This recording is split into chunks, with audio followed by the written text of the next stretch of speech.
नमस्कार, मी Dheeraj महांगरे. सय्यदनगर railway gate Hadapsar रस्त्याची दुरावस्था, वाहतूक कोंडी आणि प्रशासनाचं दुर्लक्ष. हा रस्ता आहे की मृत्यूचा सापळा. कर भरूनही नागरिकांना जीव धोक्यात घालून प्रवास करावा लागतो आहे.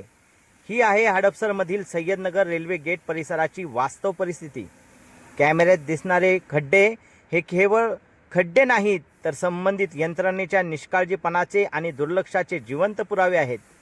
या रस्त्यावरून दररोज हजारो नागरिक, शालेय विद्यार्थी, महिला, ज्येष्ठ नागरिक, रिक्षाचालक, दुचाकी स्वार आणि चारचाकी वाहने प्रवास करतात. पण प्रत्येकाचा प्रवास आज जीव मुठीत धरून सुरू आहे. पावसाचे पाणी खड्ड्यांमध्ये साचल्यामुळे खड्डा किती खोल आहे याचा अंदाज येत नाही. त्यामुळे दुचाकी घसरतात, वाहनांचे नुकसान होते आणि या परिसरात अपघातही घडत आहेत. नागरिकांमध्ये भीतीचे वातावरण निर्माण झाले आहे. रस्ता पूर्णपणे खराब झाल्यामुळे वाहने अत्यंत संथ गतीने चालतात. परिणामी सय्यदनगर रेल्वे गेट परिसरात रोज प्रचंड वाहतूक कोंडी निर्माण होते. कार्यालयात जाणारे कर्मचारी, शाळकरी मुले, व्यापारी आणि सर्वसामान्य नागरिक तासनतास ट्रॅफिकमध्ये अडकून पडतात. इंधन जळते, वेळ वाया जातो आणि मानसिक त्रास सहन करावा लागतो.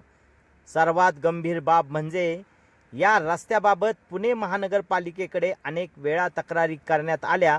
संबंधित अधिकाऱ्यांना व्हिडिओ पाठवून परिस्थिती दाखवण्यात आली, तरीही आजपर्यंत कोणताही ठोस आणि कायमस्वरूपी कार्यवाही झालेली दिसत नाही. फोन केले गेले, सगळे काही सर्वसामान्य नागरिकांचे जे काही प्रयत्न करायचे असतात ते केले गेले, तरीही अजून काहीच मार्ग निघाला नाही. प्रश्न एवढाच आहे, कर नागरिक भरतात, मग सुरक्षित रस्ता देण्याची जबाबदारी कोणाची? एखाद्या मोठ्या दुर्घटनेची वाट पाहिली जात आहे का? आणि किती अपघात झाले की प्रशासन जागे होणार? आणखी किती नागरिकांनी त्रास सहन करायचा? आमचा उद्देश कोणावर आरोप करणे नाही, पण वास्तव समोर आणणे आणि नागरिकांच्या सुरक्षिततेसाठी आवाज उठवणे हे आमचे कर्तव्य आहे.